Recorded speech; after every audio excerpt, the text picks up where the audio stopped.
get one. Remember all those dairies used to have the little hot unit, and you could get a pie. So was it because they were on top of the heap for a while on Georgie pies, and also their price too? And there was $1 pie for a while. They had a standardised formula, they had a certain pastry, but then other pies came along and biffed into it? I'm not entirely sure, because this whole thing is a little alien to me. I think it was a kind of an Auckland, a north of the country phenomenon. I was in Wellington when it was at its peak, and I only sort of peripherally knew about it. I don't think I've ever even eaten one. But I absolutely agree with everything you're saying. You know, it's a great name too, though. Is it Georgie Porgy Puddin' Pie? A pie is a hug in your mouth, I reckon. and it's just, when it's made well, it's a thing of beauty. Someone says, I tried to get a Georgie pie last night and they didn't deliver it. Outrageous. It's the stapled pastry that makes the pie so good, and it is that speaks to around the edges. Yes, that speaks to why we like our favourite things. It's often a certain feature, isn't it, that we like about like things. With food, it's often taste. Well, but also the stapled, around, or there might be a particular topping or something like that. So, do you have a particular food product that you'd love to have come back, Cindy? Well, I'm giving it the benefit of the doubt, but I am a bit worried about pineapple lumps. Yeah. I love pineapple lumps. Me too.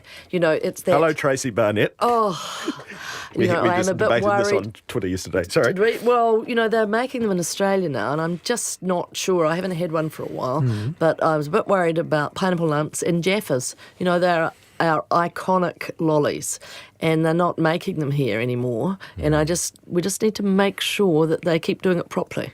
Yes, quite right. What about you, David? The two that I would like to come back are Homestead Chicken. I actually worked there in the store in Adelaide Road in Newtown. Wow, it was excellent the chicken. memories are flooding back. And who recalls Homestead Chicken? And the potatoes. 2101 is the text. Homestead Chicken was the bomb, as they say. It was way, way better than Kentucky Fried. But also, going even further back, Big Tex. Do you remember that? No. That was the early 70s. There was one on Cuba Street. There was one in Foxton. There was one in Paraparaumu. There was one in Taihape. Because we stayed in Taihape. Tex-Mex, or was it a burger? No, it was Chicken Maryland is what they called it. Okay. But it was actually, crumbed deep fried chicken, and it was the best flavour fried chicken you ever ate. Baby, it was the bomb, and I loved that stuff. It lasted into the 80s, and there was one in Taihape, I swear to God, because we stayed there in Queen's Birthday weekend. It's now a steak place, and it's an excellent steak place, but it's still the roof line of the old one. I'm on the Homestead Chicken Avenue. What went wrong with Homestead Chicken? And was the spices good on it? It was an excellent combination, and I used to sprinkle them in extra generously for the I think they've for the found the punters. KFC secret now, haven't they? Hey, both of you, thank you so much for being here with me today. It's been a delight. Cindy Mitchener and David Slack, thank you for coming in. Thank you for having me. I'm Wallace Chapman. Checkpoint is next. See you tomorrow, 3:45.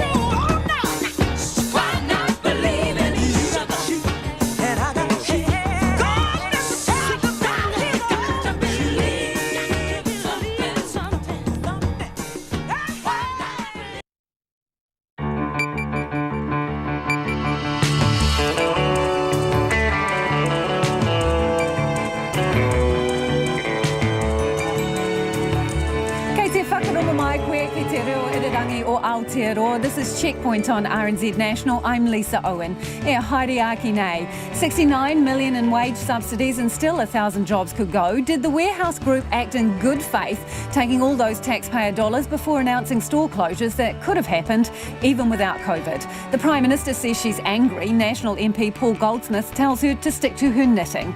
We talked to Te Awamutu locals about the fallout from both Bunnings and Warehouse Stationery shutting their doors. Plus, the controversial police armed response teams have been axed for good.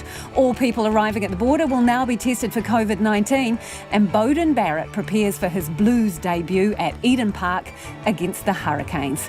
Don't forget, you can check us out on Facebook.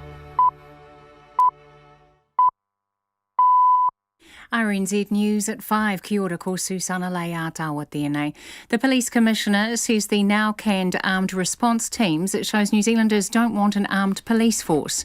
Andy Costa today announced armed officers won't be rolled out nationwide, citing public feedback and consultation with community groups. He has conceded the police should have consulted earlier and more widely before starting the 6-month trial.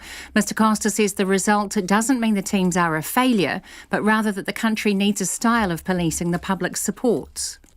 People want to see a generally unarmed police service in New Zealand, and they felt like this looked like a militarisation or a style of policing that was stepping out of line with what we normally expect to see here. Police Commissioner Andy Costa.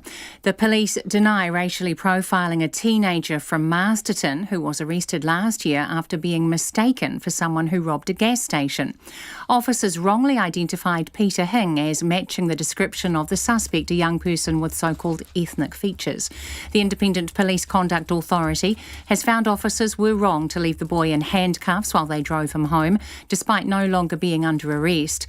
Wairarapa Police Inspector Scott Miller says the police accept all of the authorities' findings and have apologised to the family. When Peter was at the police vehicle, that was when it was established that Peter was not the person that we were looking for. So what's happened there is Peter should have then had the handcuffs taken off him when he was put in that vehicle, and that is an area that we've looked at that did not occur, and that's part of the apology to Peter and his family. Inspector Scott Miller. A former MP who was spied on by the SIS while he was in Parliament says the surveillance was immoral. The revelation comes in an interview for The Service, an RNZ podcast series investigating the activities of the SIS during the Cold War. Richard Northey requested his file from the intelligence agency in 2014 and discovered the file had been active while he was an MP between 1984 and 1990 and again between 1993 and 1996. It's just not moral to believe that somebody who is elected to Parliament should be regarded as a threat to the democracy of New Zealand. It's just a total contradiction in terms, in my view. Richard Northey says the SIS was spying on him while he had an oversight role of the agency as chair of the Justice Select Committee. Everyone arriving in New Zealand will now be tested for COVID-19, with the government saying it's more important than ever the border is secure. Those who arrive with symptoms are already tested and put into quarantine, but that's been extended. Attendance at funerals or tangihanga will also be banned for those in managed isolation, although compassionate leave to be with a small group of loved ones before or after can be sought. On the first day of Alert Level 1, there are no cases of the coronavirus in the country. The Director-General of Health, Ashley Bloomfield, says the border is the last line of defence. Someone who may have been exposed to COVID-19 overseas now poses a greater risk to those of us in New Zealand, given we are under Alert Level 1 with much greater interaction between people. Ashley Bloomfield advises anyone thinking about applying for compassionate leave to do so before arriving. Tens of thousands of businesses are being urged to check if their payroll systems have been underpaying employees. The software provider MYOB says it's found problems with how the 7 different systems it sells calculate some leave rates and entitlements. MYOB says it's rolling out software updates and businesses can ask it for help. The Payroll Practitioners Association says tens of thousands of businesses, mostly small and medium-sized, use these systems. This is the latest problem with payroll breaches under the Complex Holidays Act. It's 4 minutes past 5. A bumper crowd is building for this weekend's Super Rugby Aotearoa opening round match between the Blues and Hurricanes. The two sides meet on Sunday afternoon at Eden Park, following on from Saturday night's competition opener between the Highlanders and the Chiefs in Dunedin. Blues boss Andrew Hoare says they've already sold upwards of 20,000 tickets for the match and are expecting they may get a crowd in excess of 35,000. I think it's a sign of the fact that people want to go and have some form of social experience, which is brilliant. And it also helps the industry a lot and the industries that feed off our industries. So from that end of things, it's a big boost. Blues Chief Executive Andrew Hoare. Meanwhile, an injury for Hurricanes back Geordie Barrett means he will miss facing off against his older brother Bowden, who was set to debut for the Blues on Sunday. The new All Blacks captain Sam Cane has also been hit by an injury and is expected to be missing from the Chiefs lineup on Saturday as he overcomes a back complaint. That's the news. The virus eliminated. This is a fantastic achievement for New Zealand. Very few countries have achieved this. New Zealanders understimulated. It's 8:15 and there's not that many people around, to be honest. Nobody's dancing in the streets. I do not see a single mask. In fact, no, everybody is sitting there looking at their screens. But I have to say it's not all been sunshine and roses here. I think it'll take some time before it can get back to normal. Wake up with Morning Report, weekdays from 6 on air and online. Now the short forecast from Met Service to midnight tomorrow. Northland to Whanganui, including Coromandel Peninsula and Central High Country. A few showers becoming confined to the west coast tonight and fine spells increasing elsewhere. For the remainder of the North Island, also Nelson, Marlborough, Canterbury and Otago except Clutha. Fine weather, morning frosts or fog in sheltered places. For Bulla and Westland, cloudy periods and isolated showers. Fiordland, Southland and Clutha mainly fine, but showers about Fiordland and Stewart Island and coastal Southland. Chatham Islands, fine weather, showers developing during the afternoon, some could be heavy. RNZ National. It's coming up to 6.5 minutes past 5. Thanks, Susanna. This is Checkpoint and I'm Lisa Owen. Questions are being raised around whether the Warehouse Group acted in good faith by taking millions of dollars in government wage subsidies before announcing at least 1,000 jobs could go. The company which owns the Warehouse Stationery, Noel Leeming, The Market and Torpedo 7 appeared to have had plans to restructure its business before the nationwide lockdown. But an official announcement only came yesterday that 1,000 jobs could go. That's despite the company claiming $69 million in wage subsidies. And the Prime Minister, Jacinda Ardern, said today she's angry. It follows companies like Bunnings and Air New Zealand and the clothing chain Max Fashions, which today announced the closure of 17 of its 42 stores. In a moment, we'll hear from our reporter Alex Perrottet and cameraman Nick Munro in Te Awamutu, where Bunnings and Warehouse stationery stores are due to close. But first, this report from Nick Trubridge. Business appears to be booming at Dr. Michael Goumet's local warehouse and warehouse stationery stores. I shop regularly at the warehouse out here in Rangiora, and I use warehouse stationery for my business copying and things like that. And I've just been down there recently, this morning in fact, and the place is absolutely chocker. You can't find a car park down there.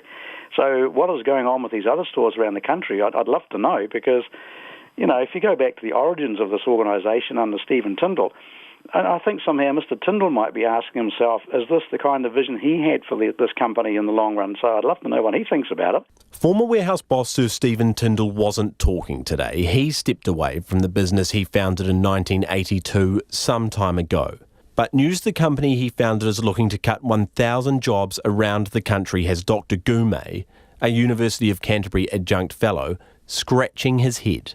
He has questions. How can such a large company take taxpayer money to get through a crisis, only to look at letting such a significant number of staff go once it's out the other end? And I am surprised that they've been able to access the subsidy, because when you look at the criteria, two of the criteria were first, look at your own banking provisions, and then secondly, look at your own reserves. And then if you need financial assistance from the taxpayer, or i.e. the government, then come to us and we'll give you a hand. Now, obviously, there are lots of small businesses that are going to need that, and fair enough. But when you have large corporations of that size, and I certainly haven't had a look at their annual accounts to see what funds they might have available, but nevertheless, it's a huge organisation, and for it to be going ahead with these redundancies and closures while at the same time holding out the hand to the taxpayer does rather beg the question, have they actually abused the whole rationale behind the government's intent at the time the wage subsidy was introduced? The warehouse was granted permission to reopen as an essential service for online purchases from May 31, just 8 days after the country went into level 4 lockdown. The company says whilst online sales for the quarter were up almost 75%, it represented less than 16% of total retail sales. Warehouse Group CEO Nick Grayston would not be interviewed today, but last night on Checkpoint he said COVID-19 had accelerated the company's redundancies, despite despite it collecting $68 million in wage subsidies. What that enabled us to do is keep people employed during lockdown, as it was intended to do. It covered around about half of our total wage bill. We were able to, it went directly to our employees. We were able to keep 100% employed and on full salary during that time. And so it is in line with how the government wanted it to be used. So how many of those jobs that you collected subsidies for will now be going? Is the potential 1,000 that are going, are those jobs that you'd previously had subsidies for? None of them will be going within the subsidy period that ends on the 17th of June. No, but will some of them go after that? But we don't know that until we've consulted. Dr Gume, who lectures on charities and tax at the University of Canterbury, has been a vocal critic of the wage subsidy system since day one, questioning whether it was too broad. He's been busy looking at other big companies he believed could have survived just fine without government help. So it does raise lots of issues about how these large corporations are basically applying their funds. And at a time like this, we're all expected to, do our best to help the country and help each other. And yet these organisations are taking advantage of the taxpayers' assistance while they have the reserves potentially to assist themselves. And it does rather raise some issues about the morality, if you like, let alone the legality of what they're doing. Bunnings, Air New Zealand and Max Fashions are just some of a number of companies who have also claimed wage subsidies before announcing mass redundancies. Economist Cameron Bagri says the warehouse is simply one of a number of businesses contending with a tough patch, but now looking to adapt and turn a corner. Look, even pre-COVID, we were seeing an acceleration, a move towards online shopping. And of course, that intensified during the lockdown. The outlook for retailing is critically dependent upon consumer spending and money coming in the door and whether they're prepared to spend on the other side. Now, the unemployment rate is moving up. People are losing their jobs. I don't think people are going to be going to have that stronger appetites to spend on discretionary items too much in the back half of 2020, 2021. What does that mean for the warehouse? Well, the revenue line is going to look different. If the revenue line is looking different, you've got to recalibrate, restructure the cost line to make sure that you're fit for purpose in the new operating environment. It made sense for the warehouse to scrap the number of employees physically in-store working the tills, given what he predicted would be a sharp rise in online shopping. I think you've got an organisation here that is responding to both near-term cyclical challenges, but also recognising that the future is going to look fundamentally different as well. As for whether the warehouse group should have taken more than $60 million in government wage subsidies before executing its restructure plans? Well, that's an issue for you to go take up with the warehouse. Nick Grayston says despite the layoffs, the company won't be applying for a second round of wage subsidies, as the company's revenue won't be down 50%. For Checkpoint, Nick Trubridge. First it was Bunnings, now it's Warehouse Stationery closing its doors in Te Awamutu. Yesterday's news came as a bolt from the blue for the community, with 200 new homes set to be built in the area and new families relocating to the town every day. The Waipa Mayor fears middle managers made redundant will now struggle to find work. This from Alex Perrottet and cameraman Nick Monroe in Te Awamutu, where locals say the double closure is a bitter pill to swallow. Open for business on the main street of Te Awamutu. Shopkeepers say day one of level 2 was like a Christmas rush, but they're now worried if they'll survive to Christmas as government assistance is swept away. The Warehouse Group's bombshell announcement yesterday hit the region hard, with Warehouse Stationery Te Awamutu and Noel Leeming Tokoroa likely to go, all part of its proposal to cut up to 1,000 jobs. Customers say they're gutted. Well, I'm disappointed really, because we want to keep the money in our own town, and rather than going out, have to go to those other towns. Where would you have to go now for stationery? Well, I imagine you have to go to Hamilton, wouldn't we? And I hate going to Hamilton. It's really sad. It's a second closing in Te Awamutu. It's so sad. Yeah. It's a bit of a shame for a small town. Yeah. Cambridge has lost Bunnings, we've lost Bunnings, now this, So it's not good for the town. It's a bit sorry to see it go. It's been here for a little while, and it's been good for the community. And you shop here fairly often? Yeah, I do. Yeah. What will you do now? Well, I guess go back to Paper Plus. And after $67 million in subsidies and CEO Nick Grayston admitting to Checkpoint a restructure was already on the way before COVID-19, the Prime Minister said she felt everyday Kiwis had been shortchanged again. Well, I am angry because, I do think that they are a company that has promoted themselves as being in the community and for the community. Look, I accept that they've been undergoing a bit of a restructure. Well, actually, if that's the reason they're doing it, that should be the reason that they give. I think it's fair to say, this is an extraordinary time and there are organisations that are taking a large hit but are prioritising their people as much as they can rather than just a singular focus on shareholder. It's a double blow for the Waipa town, with Bunnings' recent announcement it's extending its Waikato exodus. Both Te Awamutu and Cambridge stores are set to close, as well as Putararu, following announcements last year that Pairoa and Te Aroha were closing. Very disappointed. I would have thought Bunnings Australia would have done its due diligence, and I'm sure that the builders in this area, I understand that there's over 200 new houses to be built. Now they're faced with having to use an alternative that may not be suitable, that they otherwise have to go to Hamilton. So, yeah, I am very disappointed.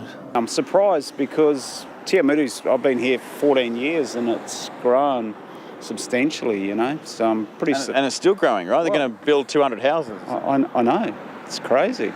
Other branches of Bunnings have shut down, I think Te Aroha. A few of those guys have actually moved here and now they've been told that they're going to lose their jobs. So, yeah, bitter pill to swallow, eh? A few of them have asked if there's any jobs going where I work. So, it's not good. My dad used to work here. Oh, your dad used to work here? Oh, when it was Benchmark. Right, way back when, I don't know. To me, when you read newspapers and you see them building a $30 million one in the new Bunnings in Australia, and they're closing down all these places, and they look at it as a COVID thing, which I don't believe is true. And it's sad, really. Te Awamutu is not by any stretch of the imagination a dying town. The whole region is a growth area, and that's why so many locals are bemused that big companies are pulling out. Here at the local MSD office, there's 24 jobs available here on the vacancies board. They range from small part-time jobs on the minimum wage to salaried positions of $50,000 to $60,000 a year, depending on your qualifications. But we're told inside that there are far more people looking for work than positions available.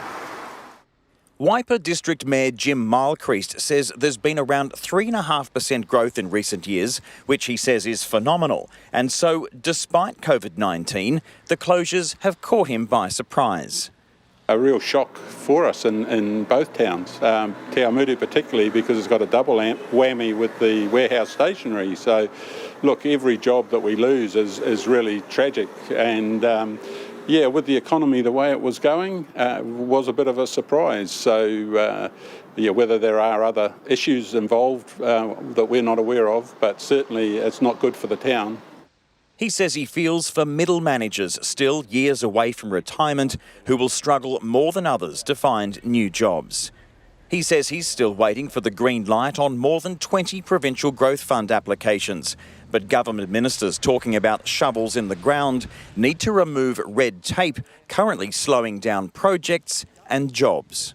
Just the sheer processes that we're now forced to go through in terms of the Resource Management Act and getting contracts let and things just slows the whole process down. So, it's... Is there still too much red tape? Oh, absolutely. From a nation's point of view, we really need to try and break this belts and braces approach that we have. Obviously, we want to protect our environment, but we do need to actually have an economy so that people can actually live in and survive in the country. Hundreds of homes are being built around Te Awamutu, developers confident more families are moving in.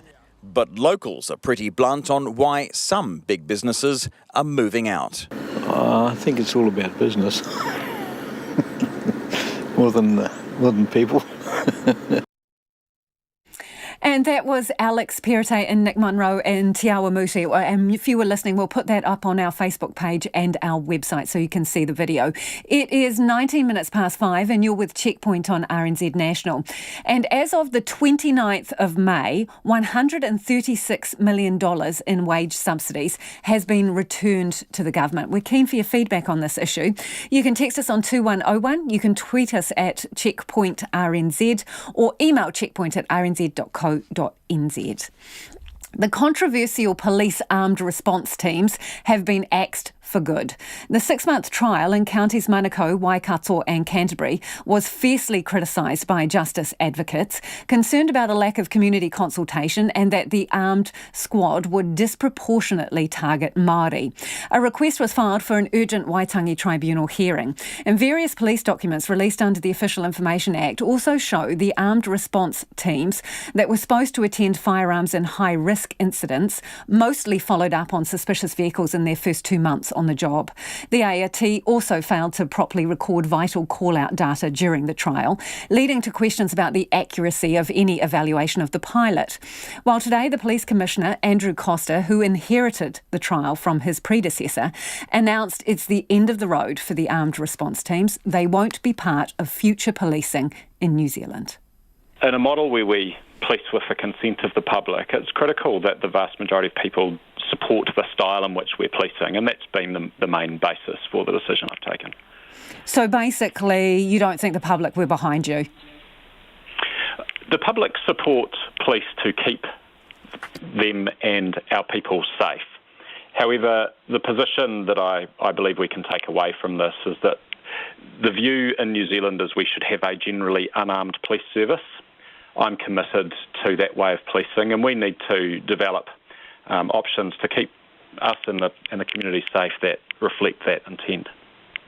So the preliminary results from the trial, what specifically did they tell you? That they were largely being used for traffic call-outs and were not effective, or what were the actual findings? The teams did an outstanding job in resolving a number of high-end tactical situations or incidents. They didn't fire a single shot in the course of the trial, having dealt with about 200 incidents involving firearms. So there was a lot of positive to come from it. To be clear, the decision today is driven primarily around feedback from the community about the style of policing that is acceptable in New Zealand. It's not in any way to say that the armed response teams were a failure or we take nothing away from it. It's simply we need a style of policing that the community will support. So when you say that the ART didn't align with the style of policing that people expect, what exactly do you mean by that? I believe the armed response teams created a level of concern about the way police were presenting. We're very deliberate in New Zealand to use the term police service, not police force. That reflects that we need most of the community to buy into the way in which we're policing. And the strong sentiment coming back from many communities in this case was armed response teams don't reflect the style of police service that we want to see in New Zealand. So did people feel unsafe or threatened by the ART? I believe that's probably taking it too far. It's hard for me to speak for communities. We've had a lot of sentiment expressed, but the key theme that I would take away is people want to see a generally unarmed police service in New Zealand, and they felt like this looked like a militarisation or a style of policing that was stepping out of line with what we normally expect to see here. So is it fair to say that the feedback to you from the community was largely negative? No, the feedback was mixed, and to be clear, there's a lot of support in the community for police to be equipped to be able to keep the community and ourselves safe. However, when we police by consent, we actually need very high proportion of people to buy into and support the model of policing that we operate. And there's enough disquiet in the community for me to be satisfied that this isn't the way forward for us. So what do you think the biggest lesson you learnt from this? Because there was a lot of negativity around a lack of consultation, concern from Māori in particular that this unit might be used to target their community. And in fact, in your own internal police documents, questions were raised around those issues too. So what was the biggest mistake you made here? Look, there are definitely some learnings to take away about the pace at which we step into anything that is sort of fundamental to the way we police, the need to consult early and widely with a variety of different stakeholders and communities. As we move forward in developing our options for the future, one of the key commitments here is to ensure that we do consult on significant issues before we move into them. So you didn't do that properly in this case? I think we can absolutely accept that there are learnings to take from the way we stepped into this. And so, was the consultation done properly or not in this particular case? It's probably not that helpful for me as a new commissioner to pass too much judgment on that. I think what we can say is the feedback is clear. We need to consult more with communities when we're doing things of significance, and I'm committing to doing that in this case. But when you say lessons that you can take from this, isn't one of those lessons knowing what you got wrong? So it's a straightforward question. Did you get the consultation wrong on this? I'm acknowledging that we ought to have consulted earlier and more widely than we did, so I absolutely accept that. Okay, so the decision to can the ARTs, was that entirely an operational decision, or what conversations did you have with government? I've had no direction from government, and this is clearly an operational decision that police can take. We've taken feedback from communities. We've had thousands of letters. We've had a lot of sentiment expressed in the public. But did you get feedback from the government or from ministers? You say you got no direction, but what feedback did you get?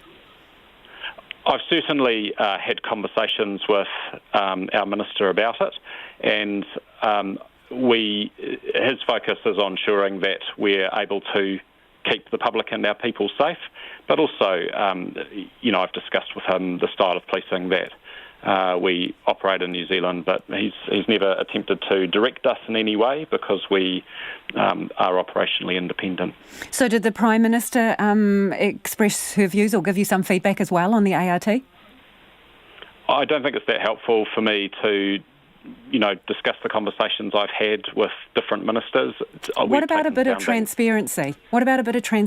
So you say it was a purely operational decision. What feedback did you get from the Prime Minister around this trial? I've had feedback from a range of people in the course of this, and that feedback has been, generally speaking, that this model doesn't align well with our style of policing in New Zealand, and I think that's a fair sentiment to capture from a range of stakeholders. Including ministers and the Prime Minister? I think it's fair to say that it has been a widely held sentiment. So widely held by ministers and the Prime Ministers. I'm just looking for a straightforward answer on that one. I believe that's probably the case. I can't speak for all ministers, but I believe that's probably the case. And that is Police Commissioner Andrew Costa, and we'll have more on this after 6. All people arriving at the border will now have to be tested for COVID-19, not only to detect the virus, but also to start tracking which countries are going to be the most high risk. New arrivals will also be banned from attending funeral or tangihanga during 14 days of managed isolation. It comes as our run of 0 cases continues at day 18 and the first day under alert level 1. While life is pretty much back to normal for most people, the border remains closed and looks like staying that way for some time. However, the rules for dependents of citizens and permanent residents to travel to New Zealand have just become a bit more relaxed. Here's our political editor, Jane Patterson. People arriving with symptoms are already tested and put into quarantine. Tougher rules mean everyone will now be tested at the border twice during the 14 days of managed isolation, and attendance at funerals or tangihanga will be banned. The Director General of Health, Ashley Bloomfield, says the border is the last line of defence. We need to keep COVID-19 out, to keep our domestic economy operating as freely as possible, and this is very important. Talks about opening up the Trans-Tasman bubble and potentially some travel to Pacific neighbours roll on. But after questions to the Prime Minister Jacinda Ardern today, no sign of any firmer timetable. We've been working focused on Australia because we are on some similar pathways.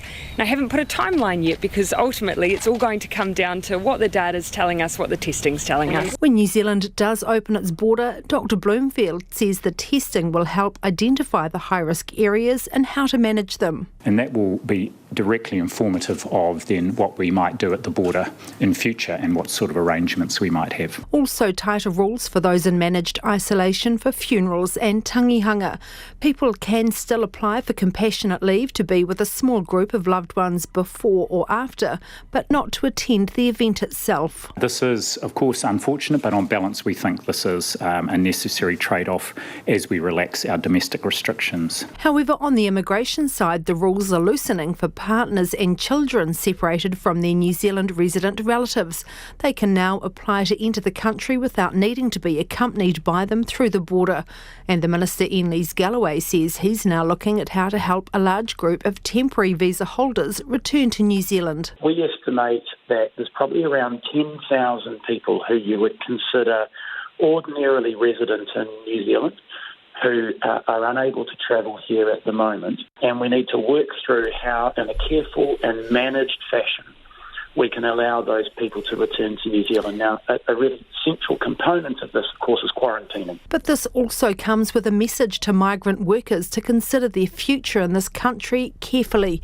Mr Lisa Galloway says some may find their jobs have been lost or a new visa application refused because New Zealand workers are now available to do it instead. The work situation, and I think this is only reasonable, it's only fair to the migrant workers themselves that we're upfront about this, and it's only fair to New Zealanders that we use the immigration system in the fashion that it should be used, which is to fill genuine gaps. Another restraint on the number of people who can come to New Zealand is the capacity for managed isolation and quarantine. Mr Lisa Galloway says there's a limit of 3,200 places, which translates to 250 people a day, with most of those places being taken by citizens and residents. From Parliament for Checkpoint, Jane Patterson.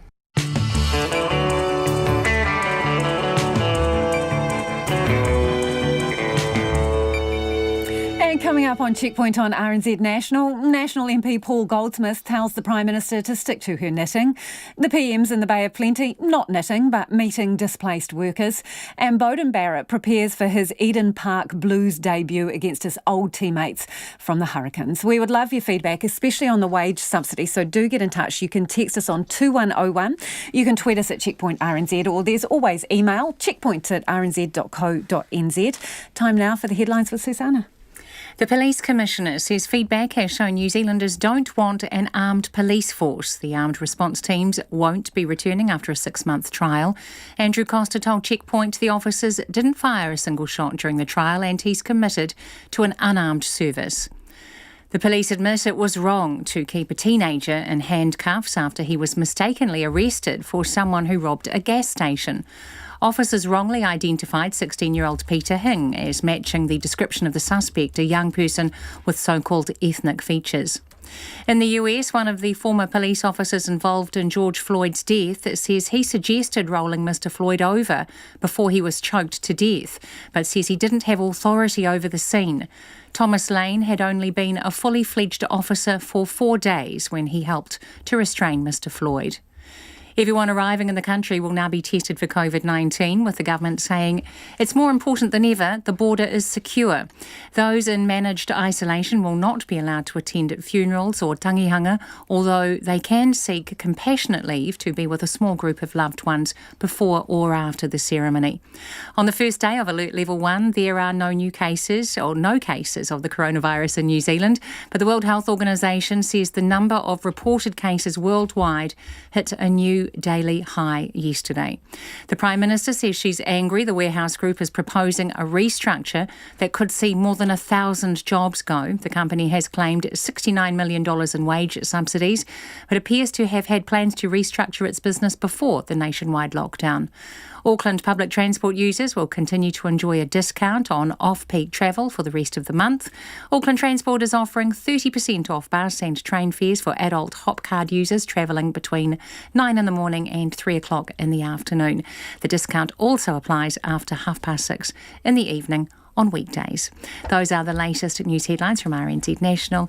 Our next news and weather update is at 6. Thanks, Susanna. If you're just tuning in, this is Checkpoint and I'm Lisa Owen, and it's time to talk business with Nona Peltier, who's joined me in the studio. Nona, so you've got a lot of papers, so there must be a lot going on in business today. So a lot of data released today that paints a picture of how the economy is doing. So what can you reveal to us? Well, it's fairly mixed. Okay. I mean, on one hand, I think we'll just start with the gloomy stuff first. How's that sound? Okay, let's get the bad news out of the way. A couple of surveys from the ANZ. One of them is a preliminary survey of business confidence, so it's the first week of June. Normally, we would have a whole month, but because of just the dynamic nature of what's going on in the economy, they've been releasing a preliminary report. And what they've shown is that we've had a slight uptick in confidence amongst business, but it's still really quite gloomy numbers. When we compare the numbers, say, to our 10-year average, it really does paint a picture of, the headline confidence, which is the overall, is a net 33% down. So net 33% feel negative about the economy. And that compared with 42% at the end of May. So slightly better. But when you compare it to, say, the 10-year average, it was a 9.7% positive. So people are usually more positive than they are now. But overall, I'm not going to go through all the numbers, but it showed that businesses were going to employ fewer people. They were facing lower profits, and they were just going to invest a whole lot less in their business at the moment. Now, this could turn around because we're now in level 1, and this is level 2. I'm sorry, data, isn't it? Yeah, is right. That's right. Yeah, level 2 data. So because we just moved into level 1, so this is from the first week of June. And I guess a lot of people were just never believing this was going to happen. So we'll see what happens. But Sharon Zollner, who's the chief economist at the ANZ, said it's great that people feel they can go into restaurants again and sit down and hang out with their friends and sit closely, dance and what have you. But will they spend money? That's a different question. And one of the other surveys she released today was this thing called the trichometer, which actually she developed. And it shows how the economy is shaping up from right now and into 6 months into the future. And so right now, heavy traffic is returned. So freight movements, basically. That's right, big trucks. Yeah. And that picked up when they were allowed to start moving again. So that's last month, a 7.8% improvement. Actually 7.8% down on the year earlier, but that's still pretty much an improvement on where we had been with that, because when you think about heavy truck movement, there was nothing really going on in level 4. Now, normally the light traffic, so that's cars, people going places, that's usually an indication of how we go 6 months ahead. But really, there were hardly any cars in May. So they're going to leave that one aside, because overall it showed that that traffic index was down 37%. As you would expect, because it was unprecedented. So gloomy, but not necessarily terrible, and better than it was before. Very quickly, can you tell us a bit about Infratil raising $300 million? Or you've got something else before I do that, I just want to start off with some good stuff. Okay. This was the good stuff. The wholesalers that distribute to grocery stores had their best quarter ever, an increase of 4.1% to $354 million, and that was things like toilet paper and tobacco products and alcohol and you name it, flour, all sorts of things that we talked about before, really helped out the wholesale business. And interestingly, kiwi fruit, the golden kind, gave an enormous boost to fruit exports. It rose 54% to $115 million. Well, I'm still all for the old style green ones, well, but anyway. The golden was golden. That's all I can say. Okay, very quickly, Infratil. Infratil is the company that owns all sorts of things, including Vodafone, stakes in Wellington Airport, Trustpower. Oh my goodness, the list goes on and on. They're raising $300 million because they see lots of opportunities to go shopping and invest more in their businesses. Also very positive. Okay, let's take a gallop around the market. All right, that's okay. We'll get onto that right away. The index fell 2% today. Now, that sounds terrible, but really there's a lot of profit takers in the market who can say exactly why that was the case. 225 points down to 11,299. Now, the story is really around the currency. We were at 65.4 at the end of the day, but we went as high as 65.8, which is really the best since January. And against the Australian, 93.6 and 51.5. Sorry I sounded so rushed, but there was so much to say. Exactly. Thanks, Nona, with all our business numbers and news. Well, the Prime Minister visited the Bay of Plenty today to meet workers who have taken up roles in the horticultural sector after losing their jobs due to COVID-19. Horticulture New Zealand says 2,000 workers displaced due to the pandemic have taken up jobs in the industry. Timothy Brown has more. Trevelyan's kiwi fruit and avocado packhouse in Te Puke has employed hundreds of people who have lost jobs due to COVID-19. Workers like Purukamu Wallace, who lost her previous job at a hotel in Rotorua, have been given a second chance. Ms Wallace says she holds no grudges with her former employer and understands how tough times are. They were put in a place with the COVID, so we all lost our jobs, and then we just came straight to Kiwi. Purukamu Wallace says she is grateful to the Trevelyan's for the opportunity she's been given. I love it. I'll come back next season. It's been a struggle, but, you know, the Trevelyan whānau, they've looked after us, you know. They've given us opportunities, made us look at ourselves in ways that, you know, we've probably never ever had a good look at. The Prime Minister, Jacinda Ardern, says visiting Trevelyan's packhouse is about acknowledging an industry which has supported workers affected by COVID-19. Visiting the kiwi fruit industry today is an acknowledgement of the huge work that they've undertaken to keep going through COVID-19, including through lockdown, but also the importance of us working together. So alongside the industry, government is supporting retraining programs to support even more Kiwis coming into this industry at the time when we need jobs the most. Managing Director James Trevelyan says about 1,500 workers have come through the doors of the packhouse since the pandemic hit. He estimates 30 to 40% of them have lost jobs due to COVID-19. He says there's been a massive churn of staff throughout that time. Some came and then said, oh, it's not for me. On the payroll, 1 week we paid 1,900 staff and we only had 1,100 here. So you know, there were days when we were just about day and night turning over 100 staff, employing 100 and 100 would go somewhere else. Mr Trevelyan says the Prime Minister's visit meant a lot and he was proud of what the country has achieved under her leadership in the fight against COVID-19. I've got a cousin in London. When I speak to her, I come off the phone, I just feel so lucky to be operating in this environment. So really it's to the credit of the leadership of this government to be able to give us this environment to operate in, because it's certainly not like that in many countries around the world. Many of the workers will be moving on to other roles as winter sets in, but many are looking to take up more permanent opportunities in the horticultural sector. For Checkpoint, Timothy Brown. Let's head to the US now, and thousands of people in Texas have paid their final respects to George Floyd. For 2 weeks, enormous crowds across the US have protested after Mr. Floyd's death in police custody in Minneapolis. His memorial took place in Houston, where he grew up. This woman explained why she had to come.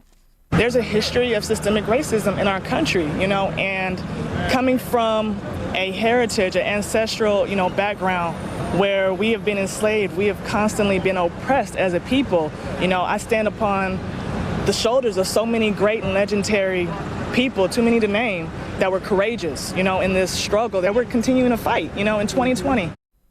With more on the memorial, here's the BBC's Barbara Plett-Usher. They queued in the heat of the day to pay their last respects, to show solidarity with a hometown man who's become a global symbol of police brutality. Some were grieving the loss of a friend and neighbor, but all were showing up to strengthen the movement for racial justice that erupted as America watched George Floyd stop breathing with a policeman's knee on his neck. He shall breathe through us now. You know, we will do what we can to make this thing happen, which is called change. Hopefully policies will begin to change.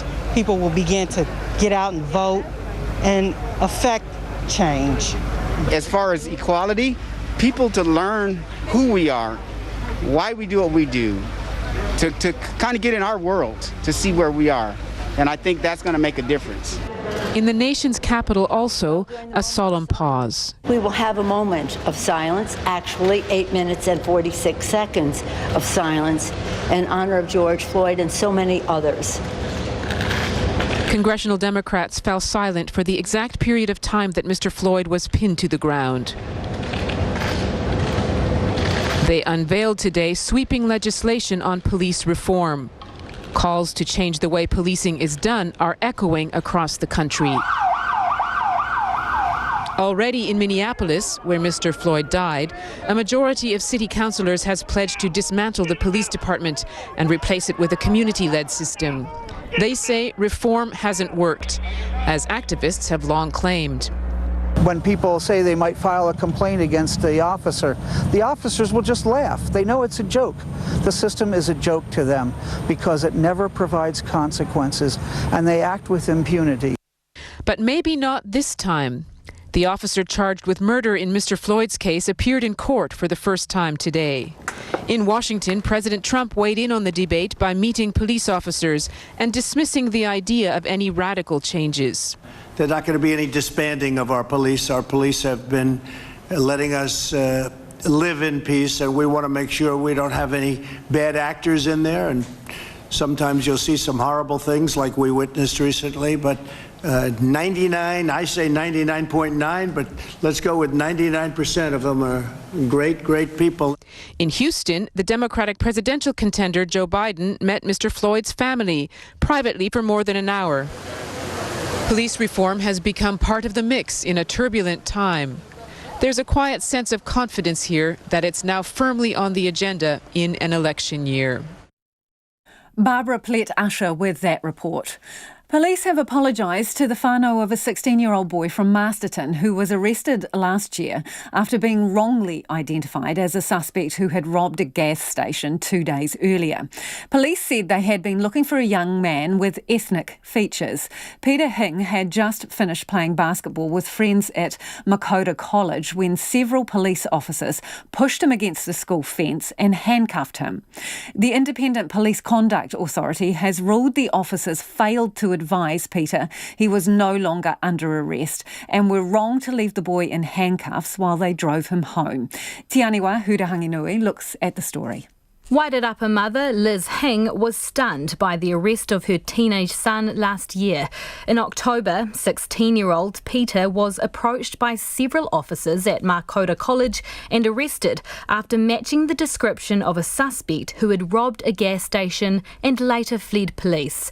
Liz Hing was in Rarotonga when she found out. I was shocked, and because I couldn't get in touch with my family, I was just worried the whole time. I couldn't wait to get back home, and I've got 11 children, my husband and I, and Peter is the quietest out of all of our children, so things were going through my head about how he was processing that. She says Peter had been mistaken for an 18-year-old Māori man. The dog handler who was involved came around the corner and started shouting at Peter, "I saw you in the effing car, cuff him." He was taken off the school grounds to a musty car down the road. He was in that car when he heard it come over the radio that they had apprehended the offender. The detective that was involved asked him, that was the first point, what his name was and what his address was. at no other time was he asked who he was. An investigation by the IPCA has found the police failed to communicate with Peter that he was no longer under arrest and was free to go. It also found the police were wrong to leave the boy in handcuffs while they drove him home, and for at least a week failed to tell Peter and his whānau about how or why the incident occurred.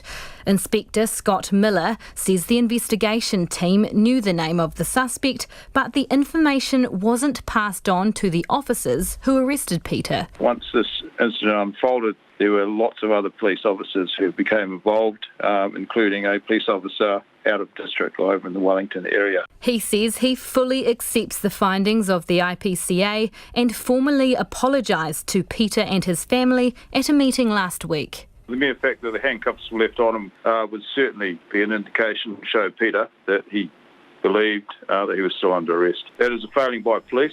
We've worked through that, taken note of that, and that's part of the apology.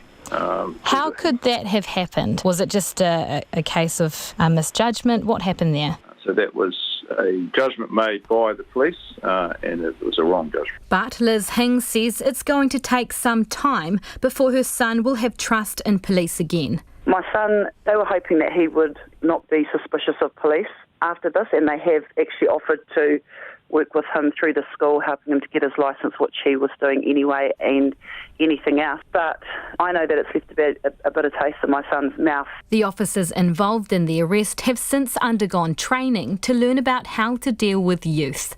Mo te hōtaka o te ahiahi, ko te aniwa, hurihanga nui, aho. It's 10 minutes to 6. I'm Lisa Owen and you're with Checkpoint on RNZ National. We're keen for your feedback on anything you've heard on the programme this evening. Text us on 2101, tweet us at Checkpoint RNZ or email checkpoint@rnz.co.nz. A lot of you getting in touch about the warehouse and wage subsidies. Keep it coming.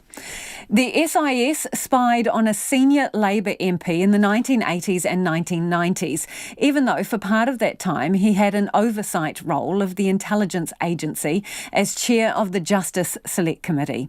Richard Northey, Labour MP between 1984 and 1990, and again between 1993 and 1996, said it is outrageous that the SIS kept a file on him while he was a sitting MP. The revelation comes in an interview for The Service, an RNZ podcast series investigating the activities of the SIS during the Cold War. RNZ investigative journalist Guyon Espiner teamed up with Wellington writer and documentary maker John Daniel to produce the podcast. Guyon Espiner has the story. As chair of the Justice Select Committee scrutinising SIS legislation in the late 1980s, Richard Northey thought he was keeping an eye on the State Intelligence Agency.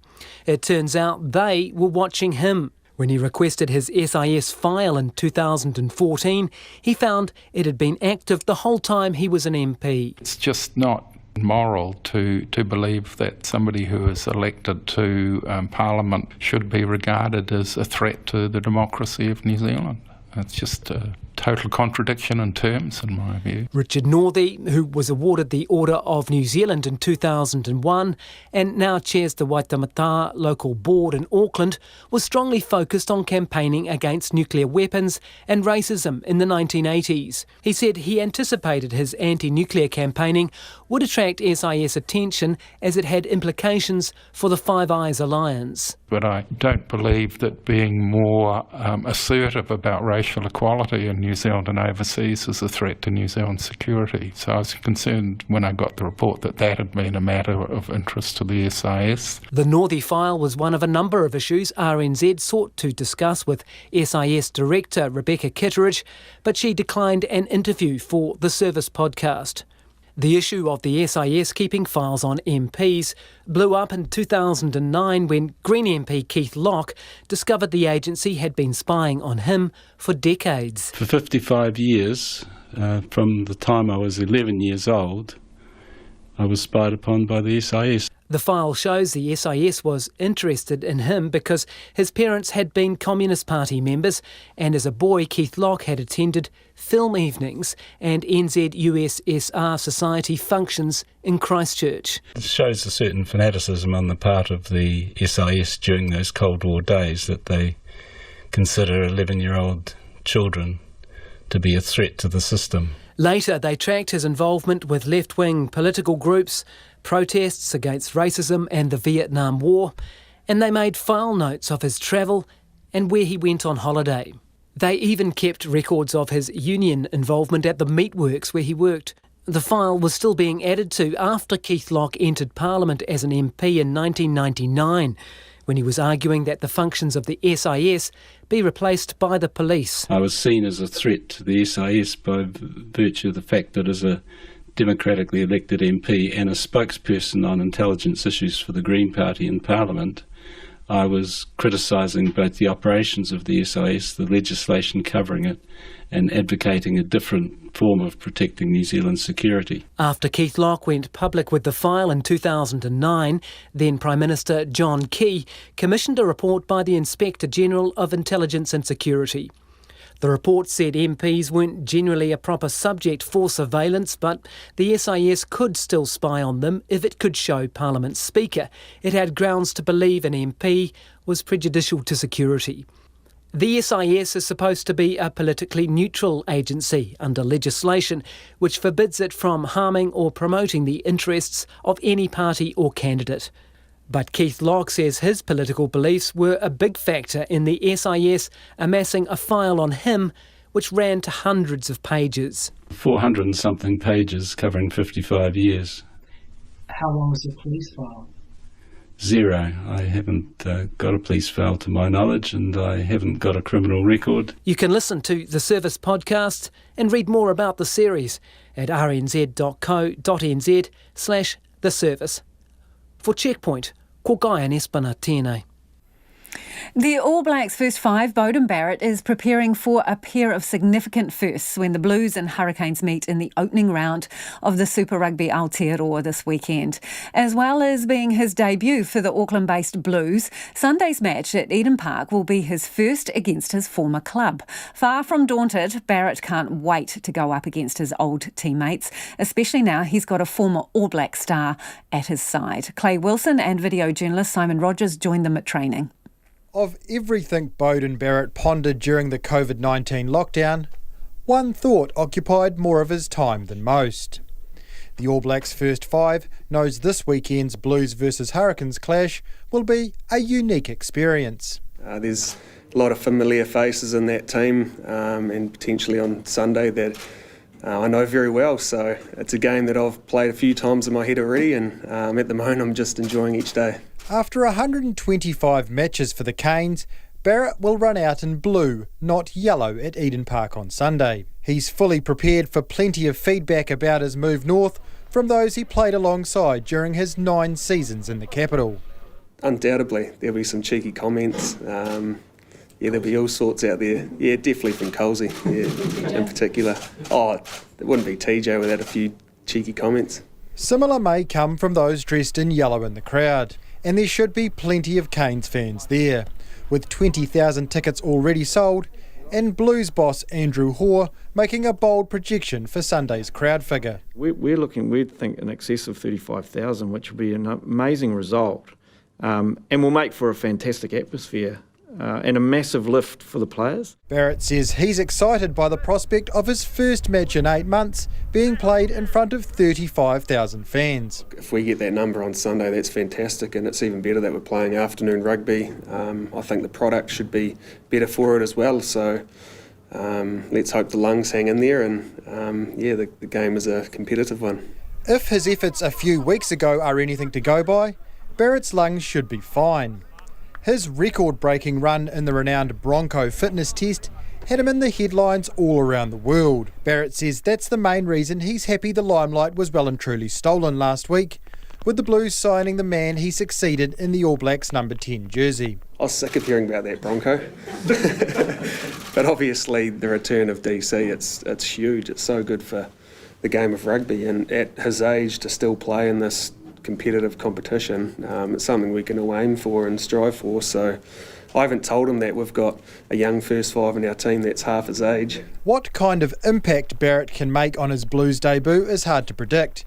given he last played in the All Blacks' victory over Wales in the third-place playoff at last year's World Cup. The two-time World Player of the Year says he's trying hard not to expect too much from himself after 8 months without a match. I'd like it to be free-flowing, but I know that's probably not realistic. I've very high standards, but I know that it may not take the first game to get up to those standards, but it doesn't mean that I won't be trying my best. 9 seasons at the Hurricanes, but there'll be no favours from Beauden Barrett for his old team on Sunday. Moti hotaka o te ahi pōnei, ko Clay Wilson aho. A lot of you have been getting in touch about the warehouse and the wage subsidy. This person says shame on the warehouse group, Noel Leeming and Air New Zealand, all Kiwi companies who trade on the Kiwi-owned image. All took massive wage subsidies in a time when we are trying to support each other. They take from taxpayers, then without conscience lay 1,000 off. One can expect it from Bunnings, an Australian outfit, but immoral and absolutely not okay from our own. They should be forced to pay it back, that person says. Chris says the initial wage subsidy was offered on a basis of 30% actual or projected revenue loss over the period of a month. This was for a 12-week payment period from the start of COVID. The subsidy was not offered on the basis that a business must utilise existing banking facilities. The government loan facilities, which are separate from the wage subsidy, have a requirement that any recipient utilise its existing facilities and have a plan for the future. And Chris says, I'm appalled to hear the warehouse decision to make a number of people redundant, having accepted millions in wage subsidy when a restructure was already planned. It shows a marked lack of integrity. RNZ News at 6, ngā mihi nui ko Susana Leata at DNA. The Police Commissioner says the now scrapped armed response teams have shown New Zealanders don't want an armed police force. Andy Costa today announced armed officers won't be rolled out nationwide, citing public feedback and consultation with community groups. Mr Costa told Checkpoint the police should have consulted earlier and more widely before starting the 6-month trial. However, he says the result doesn't mean the teams are a failure, but rather that the country needs a style of policing the public supports. A researcher in tikanga Māori and the law has applauded the move, saying it was only going to be a matter of time before someone was killed. Associate Professor of Law Kylie Quince says Māori and Pasifika communities are already at the receiving end of a disproportionate amount of police force, and adding guns to the mix would have only resulted in a fatality. I don't buy the fact that the police have only drew their firearms 5 times. At some stage, someone was going to be harmed. The fact that the trial was only 6 months, I think that's the only reason that there wasn't a fatality in that time. AUT Associate Professor of Law, Kylie Quince. People in managed isolation won't be allowed to apply to attend funerals or tangihanga. It comes as the country recorded its 18th consecutive day without a COVID-19 case. The Director General of Health says they will still be able to apply for compassionate leave to be with a small group of loved ones before or after the funeral or tangihanga, but not to attend the event itself. Ashley Bloomfield says the change is being made because someone who may have been exposed overseas now poses a greater risk to the country as the restrictions within New Zealand have been eased. The SIS spied on a senior Labour MP in the 1980s and 1990s, even though for part of that time he had an oversight role of the intelligence agency as chair of the Justice Select Committee. Richard Northey says it is outrageous that the SIS kept a file on him while he was a sitting MP. The revelation comes in an interview for The Service, an RNZ podcast series investigating the activities of the SIS during the Cold War. Mr Northey says when he requested his SIS file in 2014, he found it had been active the whole time he was an MP. He says it's wrong to regard someone who has been elected to Parliament as a threat to democracy. Thousands of people have been paying their respects to George Floyd ahead of his funeral tomorrow. A memorial has been taking place in his hometown of Houston, Texas. Mr Floyd's brother, Philonis, has thanked supporters and promised the fight for justice will continue. I'm just right now appreciative of everybody coming out. It just hurts a lot just being here, just talking. It's pain. We will get justice. We will get it. We will not let this door close. The former police officer charged with Mr Floyd's murder has appeared in court via video link. Derek Chauvin did not enter a plea and his bail was set at more than $1 million. The Waitangi Tribunal says the Crown's past Treaty of Waitangi breaches against King Country Māori have had a severe and lasting impact. It has presented Part 5 of its report on the Te Rohe Pōtai district, which covers more than 270 claims. This chapter addresses concerns over health, education, te reo Māori and racism from 1886 to the present. The tribunal found countless examples of the Crown breaching the treaty and its own agreement with Te Rohe Pōtai Māori. It takes aim at the Crown for forcing Māori to gift land for native schools and for suppressing te reo Māori in the school systems. A stoush has broken out at a standing committee meeting of the Taranaki Regional Council over iwi appointees' access to iPads.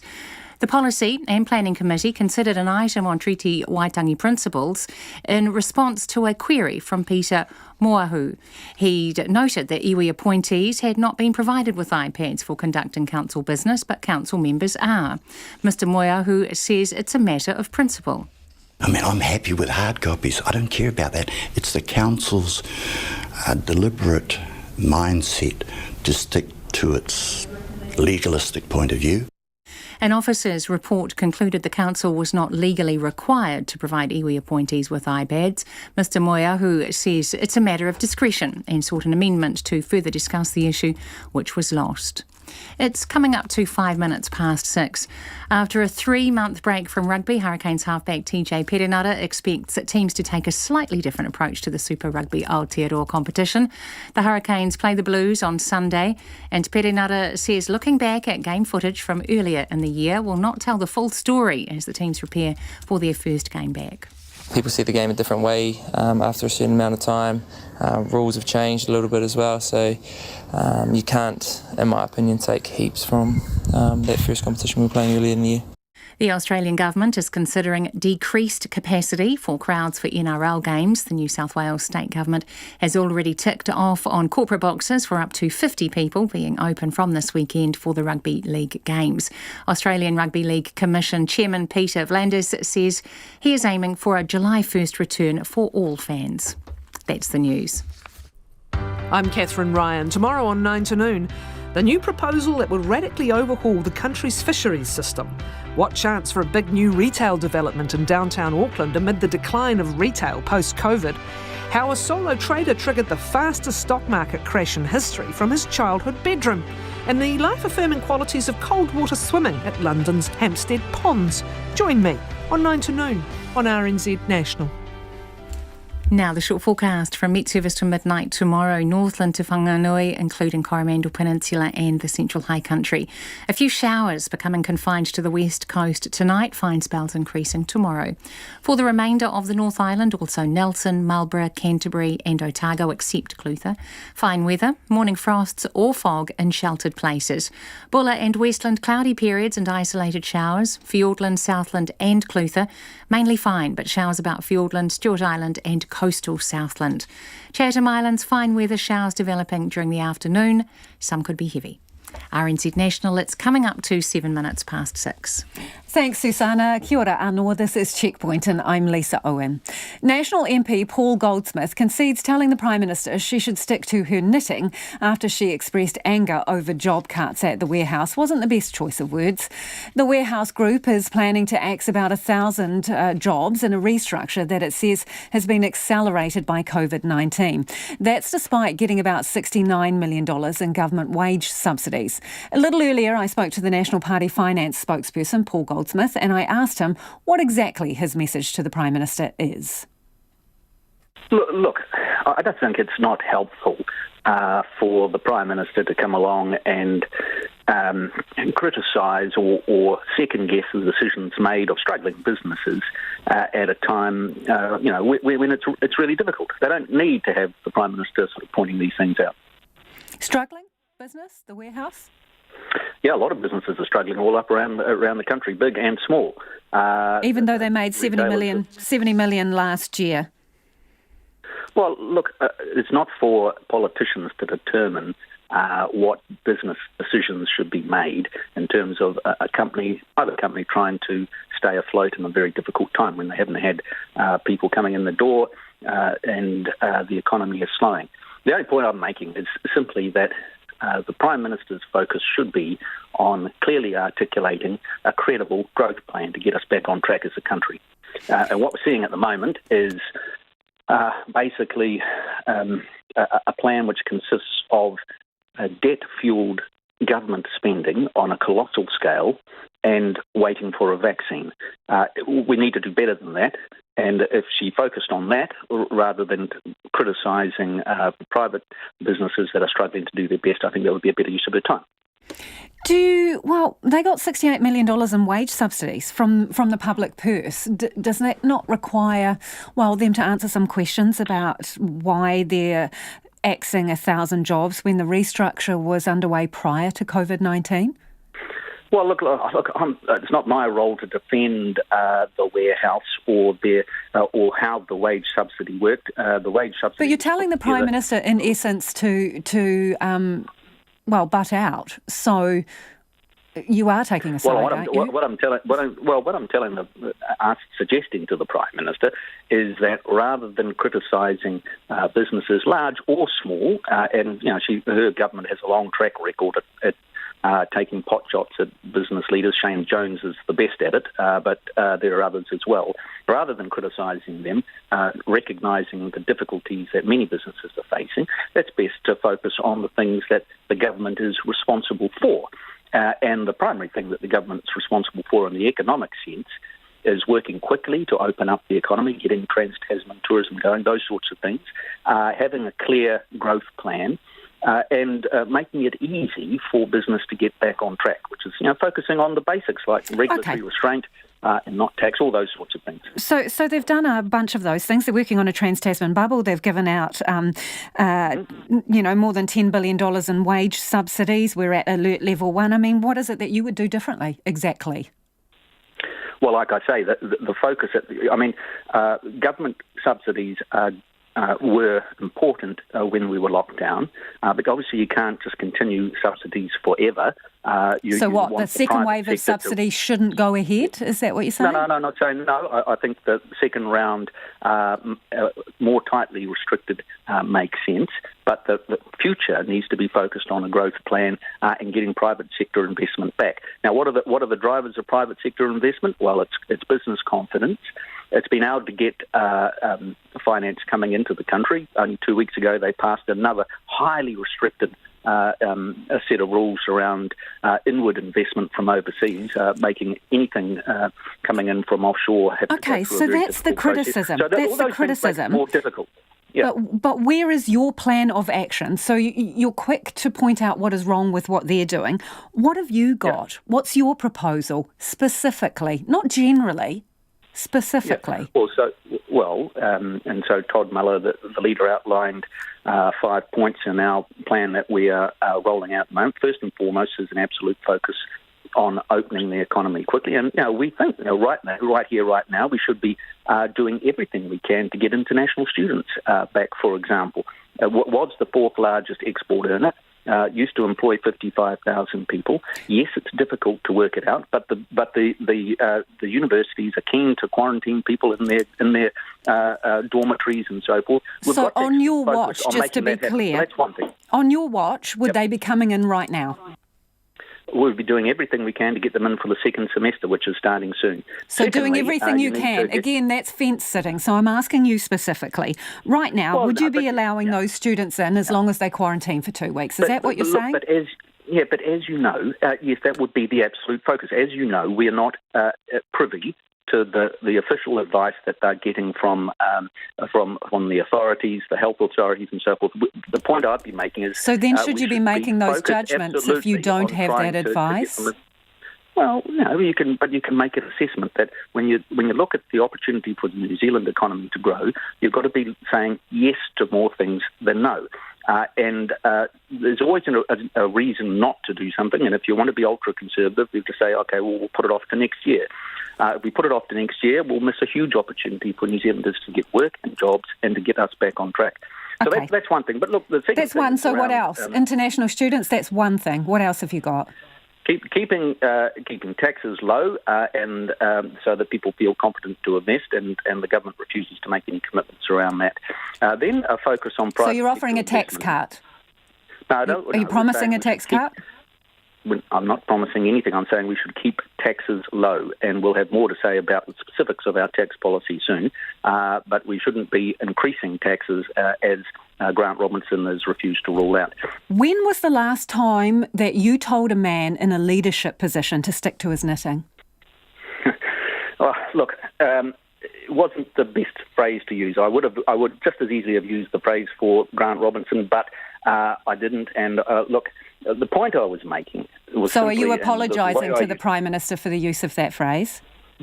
Well, I can do. I mean, she's pretty tough. I'm sure she's not in the least bit worried about it. The point I was making was. Well, do you feel you should? Do you feel you should apologise for that? Because when was the last time you used that phrase when addressing a man in a position of authority or leadership?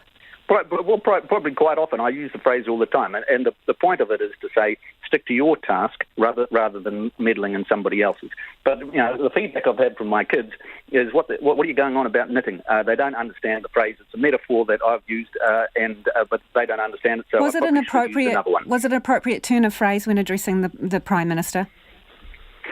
Well, we're in a robust political environment. The point, like I say, I was trying to make was... You said it wasn't the best choice of words. You said it wasn't the best choice of words. Why do you think that? Why wasn't it the best choice of words in your view? Well, simply because particularly younger people don't understand that, or are not familiar with the metaphor. And the really, metaphor is that the only reason? Task, rather than meddling in somebody else's. And some people will interpret it in different ways. And so, like I say, yep. In what way? Phrase, come on, Paul. What, is that the only reason you think it wasn't the best choice of words because kids don't know what it means?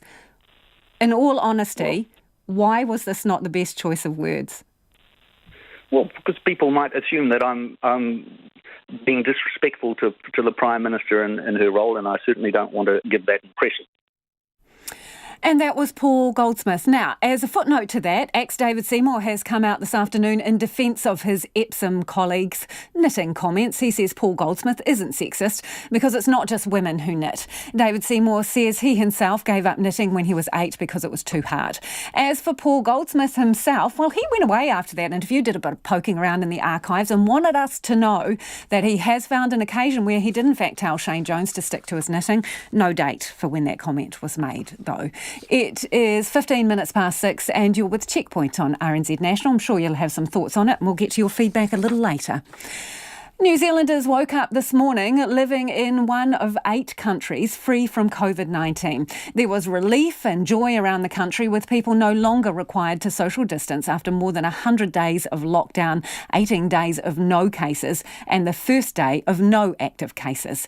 There are no longer limits on gathering sizes and hospitality venues are back to normal. Alicia Foon has reaction from around the country.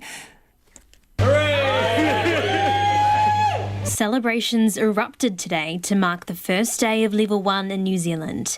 Among them was co-owner of Nelson Zumo Cafe, Annalisa Chambers. It's good to just sit down with our friends again, and it just feels great to hug and be next to each other and catch up in real face-to-face. It's awesome. This morning, huddled on a couch with friends drinking their first coffee of the day.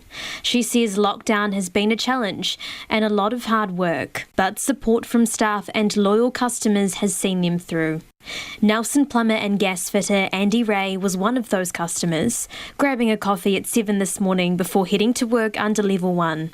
Yeah, actually, it sort of feels a lot better, doesn't it? We've got to be proud, actually, to declare free from it all. Further south, people started trickling through Dunedin's Octagon before sunrise on their way to work.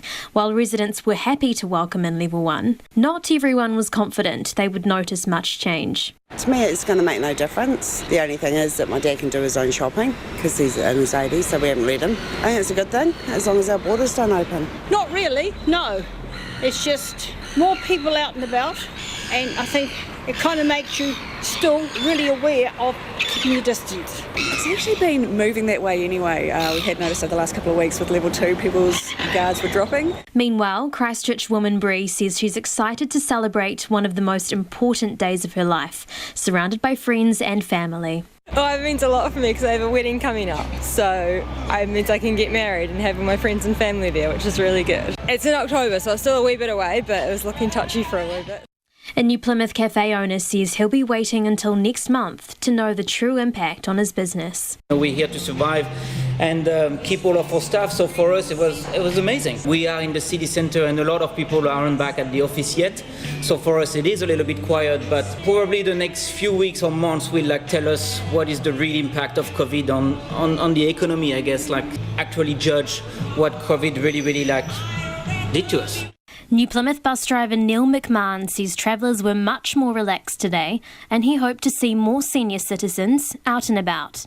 I think as the word travels and the older generation get to know that we're at level 1, they may feel more relaxed about coming on to public transport and using it to go about what they need to do.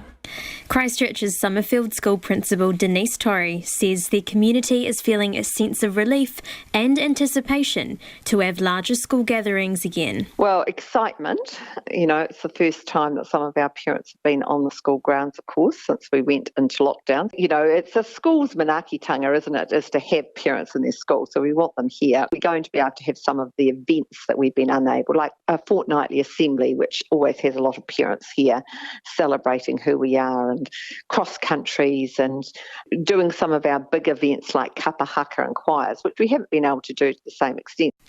A sacrifice of $5 million to keep our country safe, alive and well. But we cannot forget the 22 people that died due to COVID-19 in New Zealand. A significant number, yet significantly fewer than the thousands predicted by scientists if restrictions were not imposed. For Checkpoint, ko Elisha Foon tēnei. Prince Andrew has now officially been asked by authorities in the US to answer questions about Jeffrey Epstein. The Queen's son has been called as a witness in the investigation into the disgraced financier who is accused of widespread sex offending. But lawyers for Prince Andrew say it's just a publicity act. The BBC's Nick Witchell has more. It's more than 6 months now since Andrew withdrew from royal duties. At the time, he undertook to answer questions from any appropriate US law enforcement agency about his friendship with the convicted US sex offender Jeffrey Epstein. And yet, these months later, Andrew has evidently still not agreed how or when he will answer those questions. US investigators are frustrated.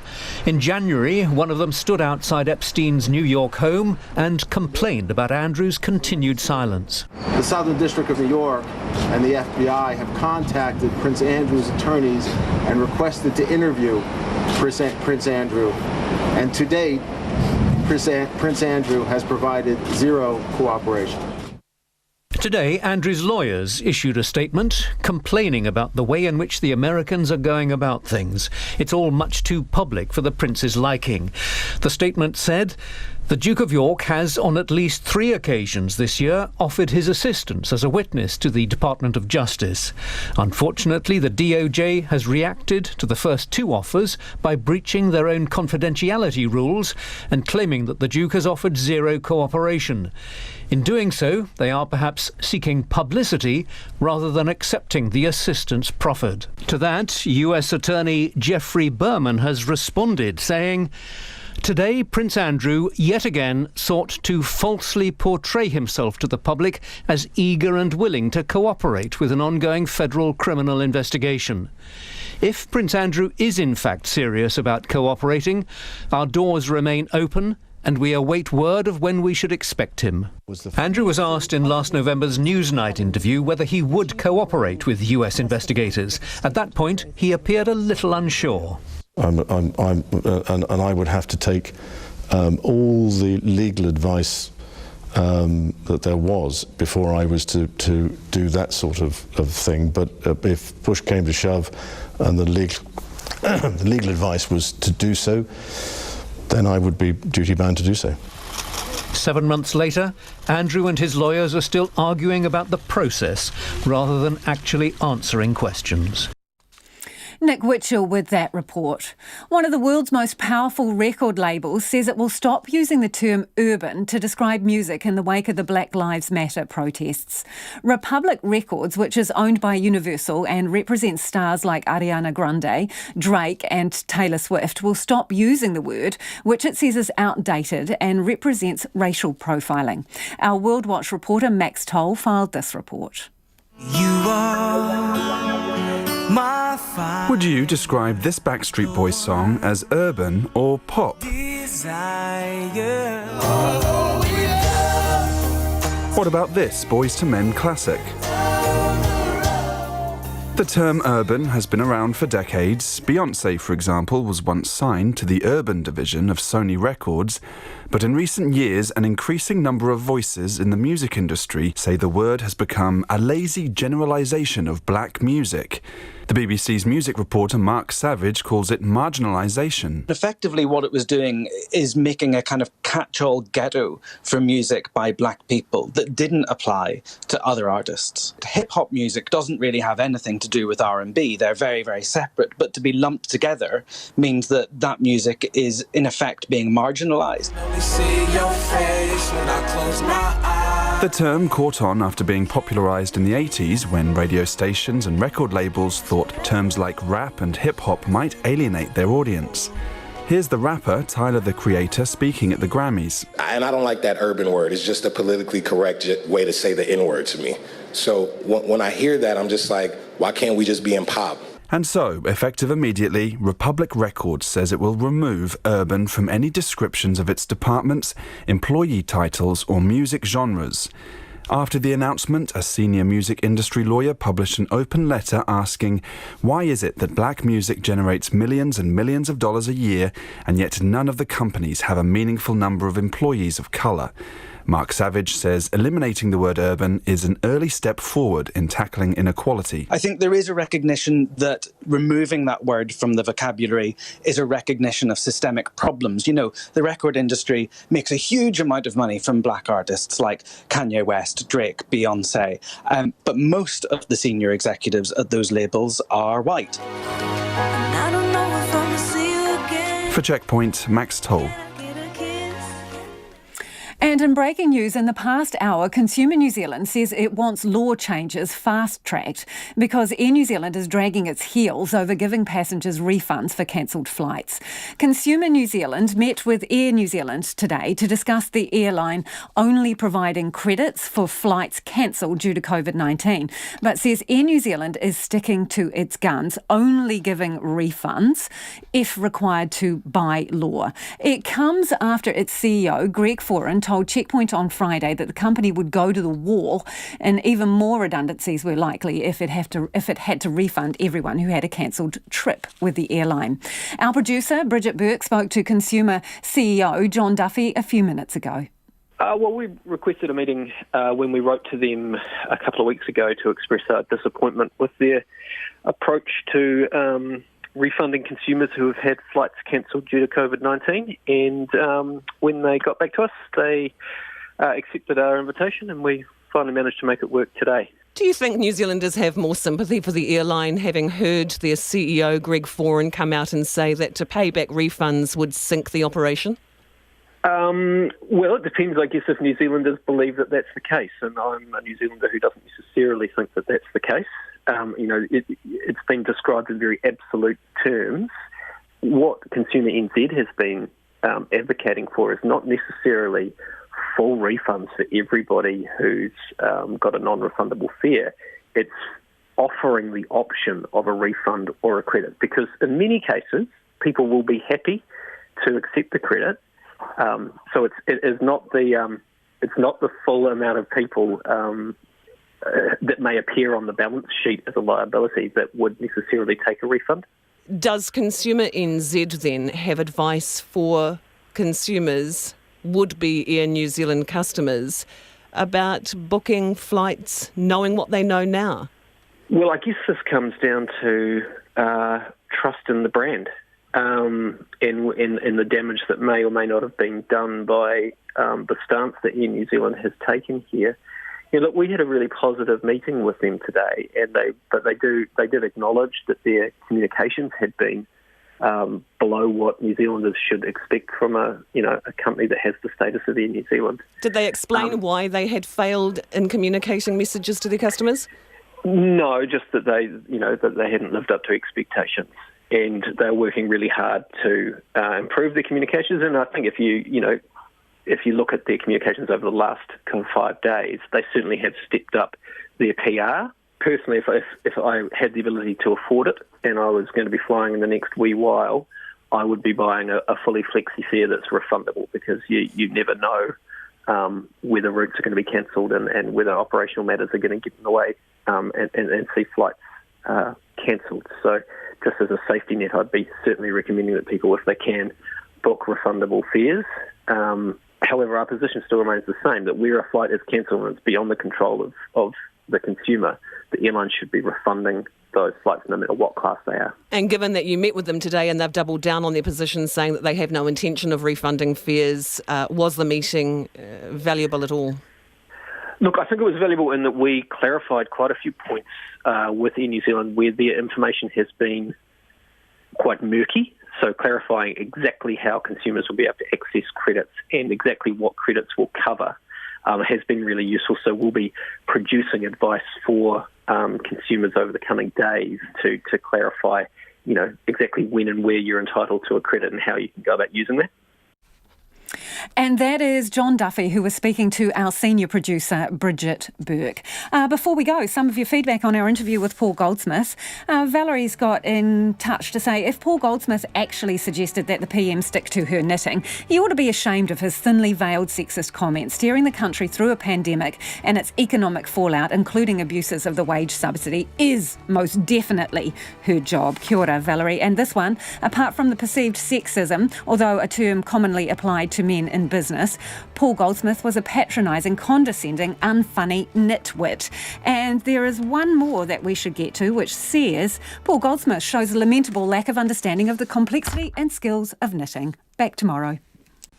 RNZ News headlines at 6:30. The police have abandoned their controversial armed response teams after a 6-month trial. 136,000 new coronavirus cases were recorded yesterday across the world, the highest daily figure since the outbreak began. Tens of thousands of businesses are being urged to check if their payroll systems have been underpaying employees. And the Minneapolis Police Department has been ordered to stop using chokeholds when dealing with suspects. Those are the latest headlines. Our next news will be at 7, and then it's Nights with Brian Crump. Tonight on Nights, we've got a window on the world of sail, making a small comeback on the high seas. Trevor Reiki talks to Jimmy Carter, not the former president, but one of the blind boys of Alabama, which wowed the crowd at WOMAD Taranaki 2020. And Louise Richards debuts as our latest after-dinner speaker on the subject of